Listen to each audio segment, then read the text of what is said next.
మీరు అడగండి, ఆయన ఇస్తాడు. ఆయన మీ జీవితాల్లో చేస్తాడు. నేను అడిగాను, నాకు ఇచ్చాడు. 11 సంవత్సరాలు మిషనరీగా వెళ్ళాను నేను మధ్యప్రదేశ్లో. నాకు భాష రాదు, అడిగాను, భాష ఇచ్చాడు. అక్కడ క్రైస్తవులు అంటే కొడతారు, ఫస్ట్ కొట్టి ఆ తర్వాత మాట్లాడతారు. నాకు పరిచర్య చేస్తూ మా పాస్టర్ గారే వాళ్ళ అమ్మాయిని ఇచ్చి పెళ్లి చేశాడు. పెళ్లి చేసుకున్న 2 సంవత్సరాలకు నాకు ఒక పాప పుట్టింది.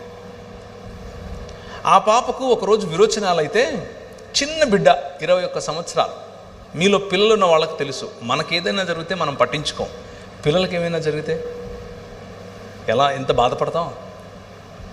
ఆ పాపను తీసుకుని ఆసుపత్రికి వెళ్ళి డాక్టర్కు చూపించాను. చూపిస్తే డాక్టర్ అంది, విరోచనాలు పెద్ద కష్టమేం కాదు, నేను మందిస్తాను, అయిపోద్ది, కాకపోతే నువ్వు వెళ్ళి ఒకసారి 2D ఎకో చెయ్యి అని చెప్పింది. ఏం చేయమంది? 2D echo. ఎందుకబ్బా ఏమో 2D ఎకో ఉంటుంది అని. ఏమైంది చెప్పండి మేడం అన్నాను. ఏమీ లేదు, ఈమెకు టెట్రాలజీ ఆఫ్ ఫాలో అనే గుండెకు ఉండేటటువంటి ఒక ఇబ్బంది ఉంది అని చెప్పింది. టెట్రాలజీ ఆఫ్ ఫాలో అంటే నాకు గ్రీకు హిబ్రూలాగా వినిపించింది. ఏంటబ్బా ఇది అని అనుకున్నాను. తర్వాత ఆమె నాకు అర్థమవడం కోసం ఏం చెప్పిందంటే, నువ్వు గీతాంజలి సినిమా చూసావా అని అనింది. చూశానన్నాను.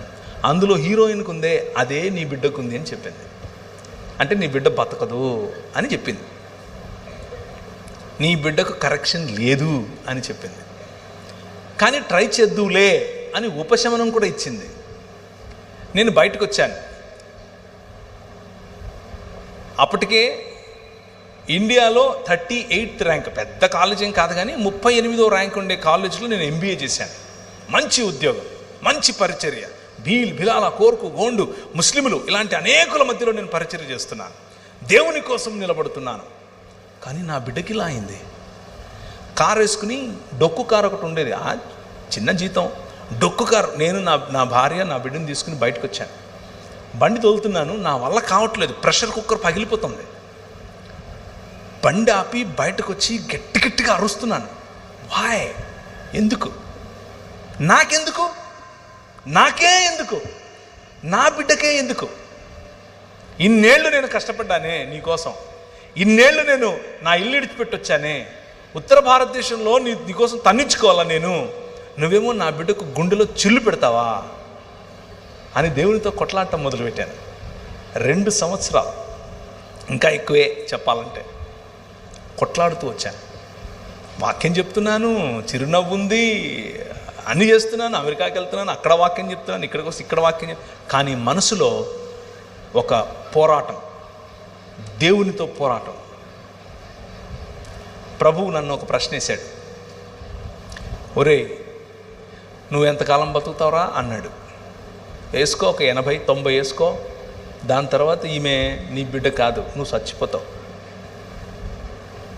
కానీ నాకు జీవితాంతం బిడ్డ. ఈ జీవితమే కాదు, నూతన సృష్టిలో కూడా బిడ్డ. అది నా ప్రేమకు నీ ప్రేమకు తేడా, టెన్షన్ పడకు అని చెప్పాడు. వెతికితే ఒక మంచి డాక్టర్ బెంగళూరులో దొరికితే ఆయన దగ్గరికి వెళ్ళి కరెక్షన్ చేయించాను. ఆ అమ్మాయికి 1.5 సంవత్సరం 2 ఏళ్ళు ఉండగానే కరెక్షన్ చేయించాను. కంప్లీట్గా హీల్ చేశాడు దేవుడు, కంప్లీట్గా. ఇప్పుడు సామాన్యమైనటువంటి పిల్లలు ఎంత ఎదుగుతారో, ఎంత మాట్లాడతారో, ఎంత చదువుతారో, ఎంత ఉన్నతంగా ఆలోచిస్తారో, అన్నీ సామాన్యుల కంటే బెటర్గా నా బిడ్డను ఆశీర్వదించాడు. It's all about hope and it's all about trusting your God. నీ తండ్రి పట్ల నీకు ఉండాల్సిన నమ్మకం, నీ తండ్రిని ఆనుకోవటం. అయితే నీ తండ్రి నువ్వు గొనుగితే, నువ్వు కొట్లాడితే, నువ్వు పోరాడితే నిన్ను వదిలిపెట్టి వెళ్ళిపోయే టైప్ కాదు. నీకు ఆ హక్కు ఇచ్చాడు, నీకు ఆ హక్కు ఇచ్చాడు. నువ్వు నీ ఒంటరితనంలో, నీ బలహీనతలో, నీ రోగంలో ఆయనతో పోరాడు. ఆయన అడుగు, ఎందుకు ఇలా అవుతుంది నాకు అని అడుగు. సమాధానం ఆయనే ఇస్తాడు. నాకే ఎందుకు, నా కుటుంబానికే ఎందుకు, నా సంఘానికి ఎందుకు ఇలా అవుతుంది, మా సమాజానికి ఎందుకు ఇలా అవుతుంది, సమాధానం ఆయనే ఇస్తాడు. Wait and see. ఊరకనే ఉండి యెహోవా ఇచ్చే రక్షణను చూడు అంటాడు. ఊరకనే జస్ట్ నిలబడి చూడంతే. నా పనులు, నా సంకల్పం, నా తీర్మానాలు, నేను చేసే పనులు నీకు అందవు. నీ ఆలోచన ఎక్కడ ఆగుతుందో దాని నుంచి ఒక 20 కిలోమీటర్ల తర్వాత నాది మొదలవుతుంది అంటాడు. నేను చూడలేదు నా భవిష్యత్తు ఇలా ఉంటుందని, కానీ ప్రభు చూశాడు. నా పోరాటంలో నాకు నేర్పిన పాఠాలు, నా పోరాటంలో నన్ను నిలబెట్టిన పద్ధతి, నా పోరాటంలో నన్ను ఆశీర్వదించిన విధానం ఇంత అంతా కాదు.